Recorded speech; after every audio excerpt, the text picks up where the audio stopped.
Hi hello Ashiq Tamil tech viewers. இன்றைக்கி நம்ம எதை பற்றி பார்க்க போகிறோம் அப்படின்னா 2 கிலோ மட்டன் பிரியாணி எப்படி செய்கிறது அப்படிங்கிறத பற்றி தான் நம்ம பார்க்க போகிறோம். இப்போ அந்த 2 கிலோ பிரியாணி செய்கிறதுக்கு தேவையான என்னென்ன இன்க்ரீடியன்ஸ் தேவை அப்படிங்கிறத இப்போ பார்த்துடலாம் ஃப்ரெண்ட்ஸ். வாங்க ஃப்ரெண்ட்ஸ், வீடியோக்குள்ளே போகலாம். இப்போ நம்ம 2 கிலோ பிரியாணி செய்கிறதுக்கு தேவையான இன்க்ரீடியன்ஸ் என்னென்ன அப்படிங்கிறத பார்க்கலாம் ஃப்ரெண்ட்ஸ். 2 கிலோ மட்டன்,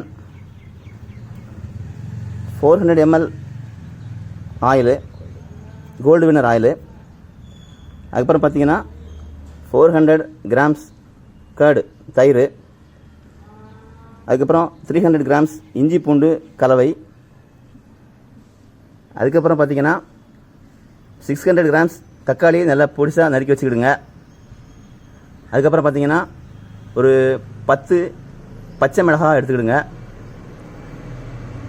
அதுக்கப்புறம் பார்த்தீங்கன்னா ஒரு 800 grams வெங்காயத்தை நல்லா பொடிசாக கட் பண்ணி வச்சுக்கிடுங்க. அதுக்கப்புறம் பார்த்தீங்கன்னா பட்டை, கிராம்பு, ஏலக்காய், பிரிஞ்சி இலை, அன்னாச்சிப்பூ, இந்த மசாலா ஐட்டங்களை என்ன பண்ணிக்கிடுங்க, எடுத்து வச்சுக்கிடுங்க. அதுக்கப்புறம் பார்த்தீங்கன்னா பாஸ்மதி அரிசி, இது வந்து 2 கிலோ எடுத்துக்கிடுங்க. இதே மாதிரி பாக்கெட் 2 கிலோ எடுத்துக்கிடுங்க. அதுக்கப்புறம் பார்த்தீங்கன்னா நெய் எடுத்துக்கிடுங்க தேவையான அளவு. மல்லி, புதினா கெட்டு ஒரு கெட்டு எடுத்துக்கிடுங்க, சின்ன கெட்டாக ஒரு கெட்டு எடுத்துக்கிடுங்க. அப்புறம் 1 கிலோவுக்கு 1 பழம் வீதம் 2 எலுமிச்சம் பழம் எடுத்துக்கிடுங்க. அதுக்கப்புறம் 1 கிலோவுக்கு 10 கிராம் வீதம் 20 கிராம் மிளகாய் பொடி எடுத்துக்கிடுங்க ஃப்ரெண்ட்ஸ். ஓகே ஃப்ரெண்ட்ஸ், இப்போ நம்ம வந்து பிரியாணி எப்படி செய்கிறதுன்னு பார்க்கலாம் வாங்க ஃப்ரெண்ட்ஸ். இப்போ நம்ம வந்து அடுப்பை பற்ற வச்சாச்சு, அடுப்பையும் நல்லா பக்காவாக பற்ற வச்சாச்சு. இப்போ நம்ம 2 கிலோ பிரியாணி பிடிக்கிற மாதிரி ஒரு நல்ல அடிகனமான பாத்திரத்தை நம்ம இப்போ என்ன செஞ்சுக்கலாம், அதில் ஏற்றிக்கலாம். பாத்திரம் நல்லா சூடாயிருச்சு. இப்போ நம்ம அதில் 400 grams சன்ஃப்ளவர் ஆயில் நம்ம எடுத்துக்கலாம் ஃப்ரெண்ட்ஸ்.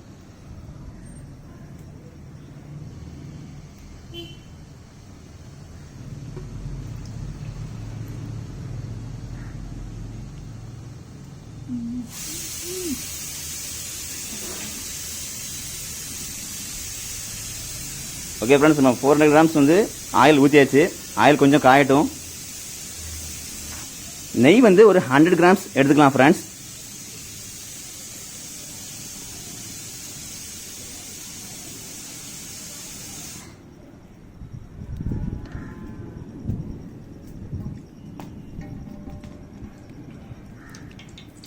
நெய் போட்டாச்சு.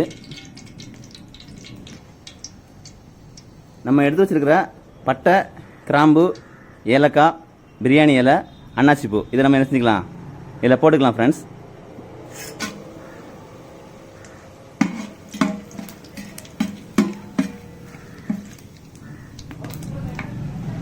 அதுக்கப்புறம் 800 கிராம் நறுக்கி வச்ச பல்லாரியை நம்ம என்ன செஞ்சுக்கலாம், அதில் ஆட் பண்ணிக்கலாம் ஃப்ரெண்ட்ஸ்.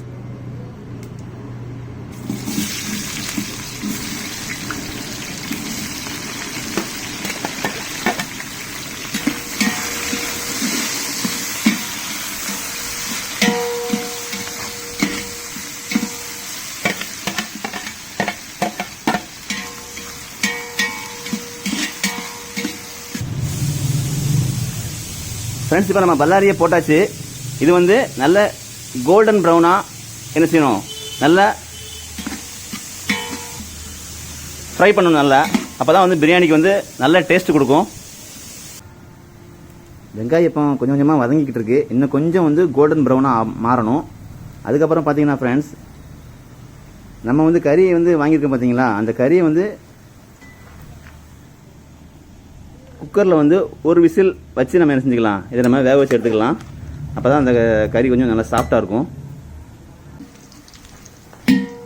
ஓகே ஃப்ரெண்ட்ஸ், நல்ல பக்கோடா மாதிரி ஆயிடுச்சு பார்த்தீங்களா. இப்போ வந்து நம்ம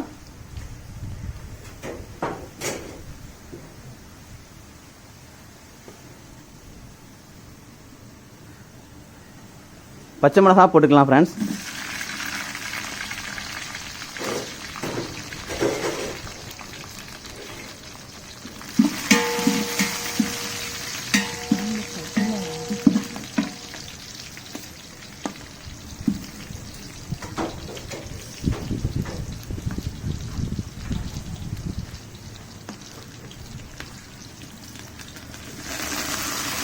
மல்லியில் போட்டுக்கலாம் ஃப்ரெண்ட்ஸ்.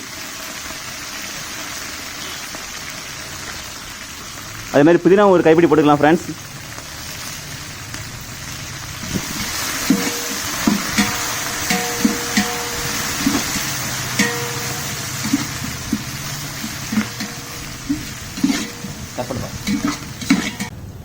இப்போ நம்ம இஞ்சி பூண்டு போட்டுக்கலாம் ஃப்ரெண்ட்ஸ்.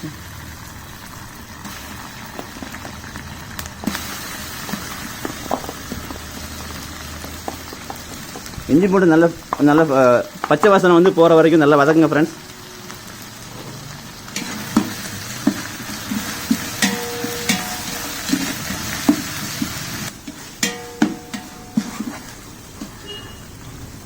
நல்லா வதங்கிடுச்சு ஃப்ரெண்ட்ஸ்.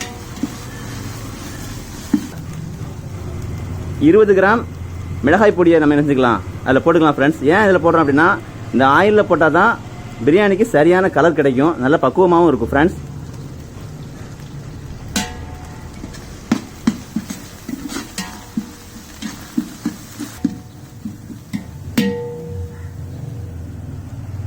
பாருங்க ஃப்ரெண்ட்ஸ், தக்காளி இந்த டயத்தில் தக்காளியை நம்ம ஆட் பண்ணிக்கலாம்.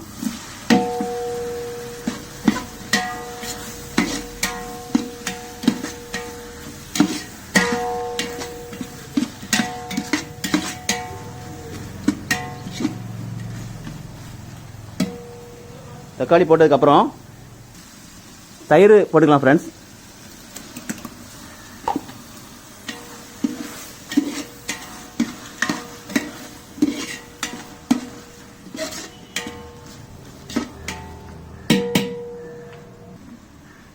தக்காளி கொஞ்சம் வதங்கினதுக்கப்புறம் கொஞ்சம் உப்பு போட்டுக்கலாம் ஃப்ரெண்ட்ஸ்.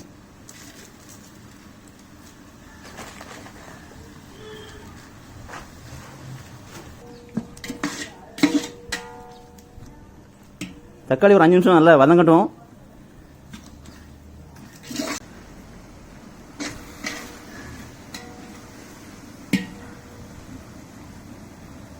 இப்போ தக்காளியில் வந்து எண்ணெய் பிரிஞ்சு நல்லா மேலே வந்துருச்சு.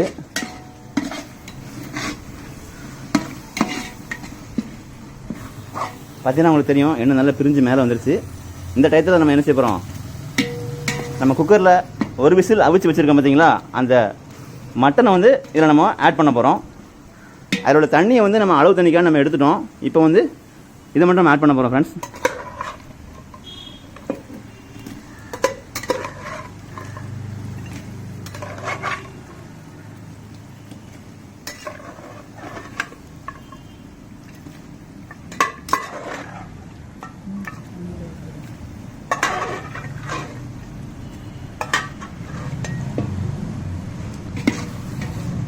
இதில் மீதி இருக்கு பார்த்தீங்களா தண்ணி, இது வந்து நம்ம அளவு தண்ணி ஊற்றும் போது சேர்த்து ஊற்றிக்கலாம் ஃப்ரெண்ட்ஸ்.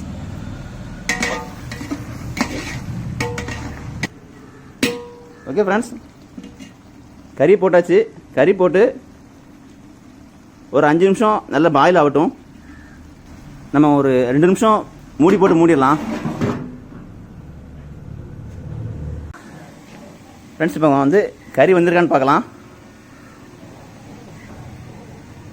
ஓகே ஃப்ரெண்ட்ஸ், கறி இப்போ நல்லா வெந்துருச்சு. இப்போ நம்ம அளவு தண்ணி ஊற்றலாம். குக்கரில் வச்ச கறி தண்ணி மீதி இருந்துச்சு பார்த்தீங்களா, அதையும் நம்ம சேர்த்து ஆட் பண்ணிக்கலாம். இது வந்து மொத்தம் 2 இந்த அளவு கப்புக்கு வந்து பார்த்தீங்கன்னா 5 கப்பு வந்து அரிசி இருந்துச்சு. இதில் நம்ம என்ன செஞ்சுக்கலாம், டபுள் மடங்கு எடுத்துக்கலாம் ஃப்ரெண்ட்ஸ்.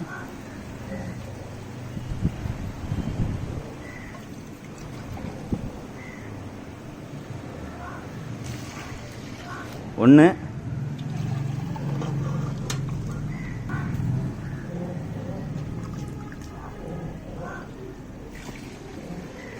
ரெண்டு,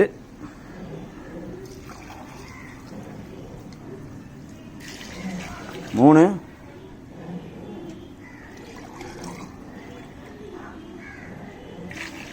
நாலு,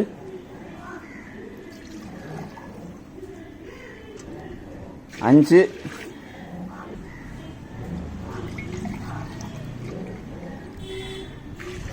6,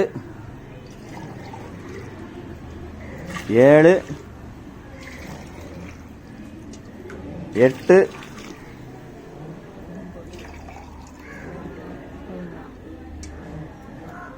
9. 10வது அளவு தண்ணி கப்பு ஊற்ற போகிறோம். ஊற்றிடலாம். இப்போ நம்ம இதிலேயே நம்ம கட் பண்ணி வச்ச எலுமிச்சம்பழம் புழிஞ்சிக்கலாம்.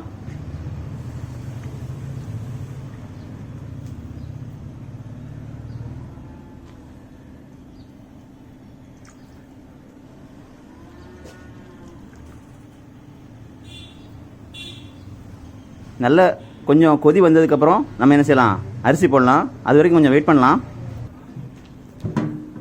இப்போ நம்ம கொதிச்சுட்டான்னு பார்க்கலாம். நல்லா கொதி வந்துருச்சு. இப்போ நம்ம என்ன செய்யலாம், அரிசியை நம்ம அதில் போட்டுற வேண்டியதான்.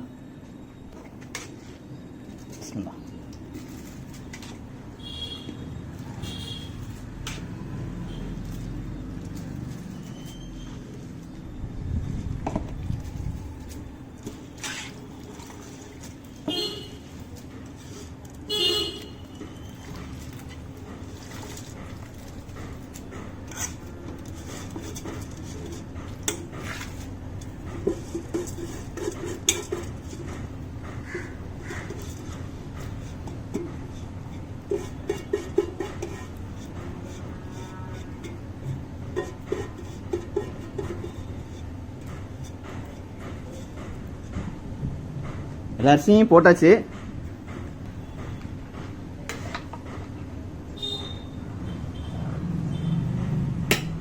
பாசுமதி அரிசியை வந்து இந்த மாதிரி ரொம்ப கிண்டக்கூடாது. கிண்டிங்கன்னா வந்து உங்களுக்கு பாசுமதி அரிசி வந்து குழஞ்சிரும். இந்த கரண்டியை வந்து இப்படி திருப்பி போட்டுட்டு இந்த மாதிரி செய்யுங்க.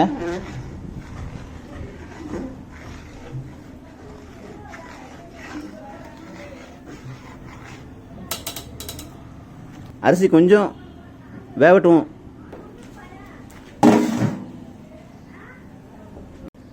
நல்லா கொதி வந்துருச்சு. இப்போ நம்ம கொஞ்சம் உப்பு செக் பண்ணிக்கலாம்.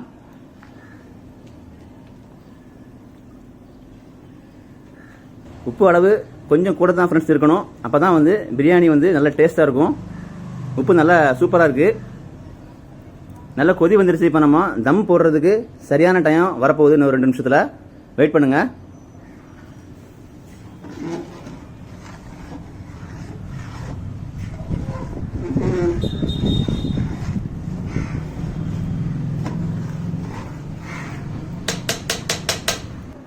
இப்போ அரிசியும் மேலே தண்ணி இருக்குது பார்த்தீங்களா, அதுவும் சரியான லெவலில் வந்து வந்துருச்சு பார்த்தீங்களா. இந்த டைம் தான் வந்து தம் போடுறதுக்கு சரியான டைமு. கரெக்டாக வந்துச்சு. இப்போ அரிசி தெரியுது பார்த்தீங்களா. இப்போ இந்த டயத்தில் நம்ம என்ன பண்ணலாம், அடியில் உள்ள கங்கை பிரிச்சுட்டு மேலே தம் போட்டுடலாம். இப்போ நம்ம அடியில் உள்ள கங்கை விலக்கிக்கலாம்.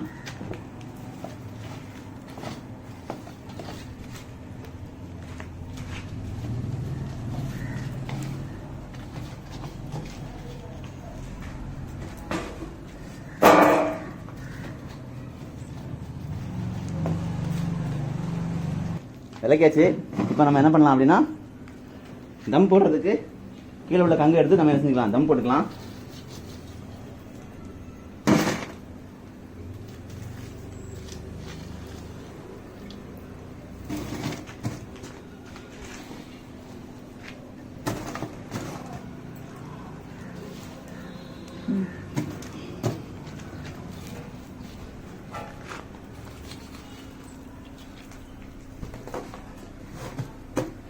ஃப்ரெண்ட்ஸ், இப்போ நம்ம தம் போட்டாச்சு. இன்னும் ஒரு 15 நிமிஷத்தில் ரெடி ஆயிரும் ஃப்ரெண்ட்ஸ். தம் முடிஞ்சதுக்கப்புறம் பார்க்கலாம் ஃப்ரெண்ட்ஸ். ஒரு 20 மினிட்ஸ் வந்து நம்ம வந்து தம் போட்டாச்சு. இப்போ நம்ம வந்து பிரியாணி வந்து நம்ம எப்படி இருக்குதுன்னு நம்ம இப்போ திறந்து பார்க்கலாம். இந்த தட்டை அப்படியே நம்ம வெளியே எடுத்துடலாம்.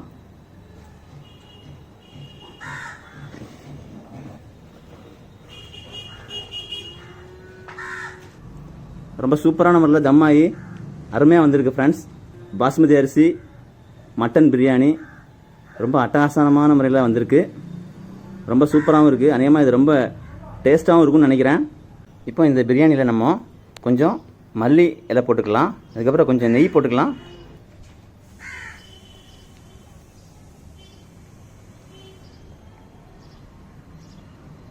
மல்லி இலை போட்டாச்சு.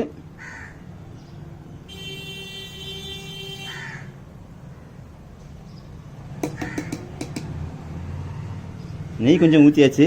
ஃபஸ்ட்டு வதக்கின வெங்காயம் இருக்குது பார்த்தீங்களா, அதை கொஞ்சம் எடுத்து வச்சுருக்கிறேன். இப்போ வந்து இதை வந்து கொஞ்சம் போட்டிங்க அப்படின்னா பிரியாணி இன்னும் கொஞ்சம் டேஸ்ட்டாக அமையும்.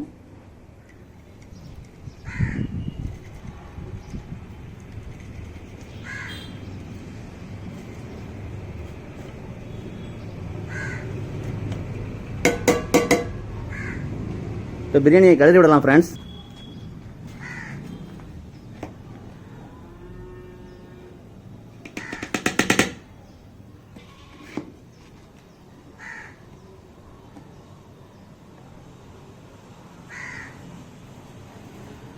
பிரியாணி ரொம்ப பக்குவமாக அழகாக பாஸ்மதி ரைஸ் பிரியாணி வந்திருக்கு ஃப்ரெண்ட்ஸ். பாருங்கள், கறியுமே ரொம்ப அட்டகாசமாக அழகாக வந்திருக்கு. அரிசியுமே நல்லா ஒட்டாமல் ரொம்ப சூப்பராக உதிரி உதிரியாக வந்திருக்கு பார்த்தீங்களா. இதுதான் ஃப்ரெண்ட்ஸ் 2 kg பிரியாணி செய்யக்கூடிய மெத்தட். ஓகே ஃப்ரெண்ட்ஸ், இப்போ நம்ம அந்த பிரியாணியை சாப்பிட்றதுக்கு தயாராகலாம்.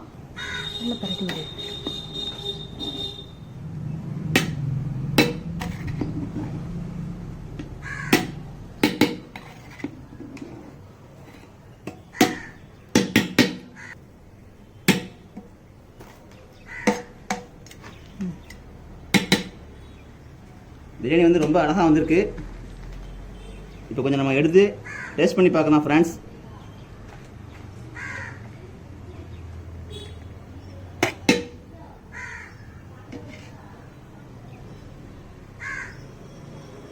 இதே மாதிரி ஈஸியான மெத்தடில் உங்கள் வீட்லேயும் பிரியாணி செஞ்சு பாருங்கள் ஃப்ரெண்ட்ஸ். செஞ்சு பார்த்துட்டு எப்படி இருக்குன்னு கமெண்ட் பண்ணுங்கள் ஃப்ரெண்ட்ஸ். பார்த்தீங்கன்னா உங்களுக்கு தெரியும் பிரியாணி எவ்வளோ அழகான முறையில் உதிரி உதிரியாக நம்ம பாஸ்மதி அரிசி பிரியாணி சூப்பராக இருக்குது. ஓகே ஃப்ரெண்ட்ஸ், இந்த வீடியோ உங்களுக்கு பிடிச்சிருந்ததுன்னா லைக் பண்ணுங்கள், ஷேர் பண்ணுங்கள், கமெண்ட் பண்ணுங்கள், மறக்காமல் சப்ஸ்கிரைப் பண்ணுங்கள் ஃப்ரெண்ட்ஸ். மேலும் புதிய தகவலோடு அடுத்த முறை சந்திக்கிறேன் ஃப்ரெண்ட்ஸ். ஓகே ஃப்ரெண்ட்ஸ், பாய்.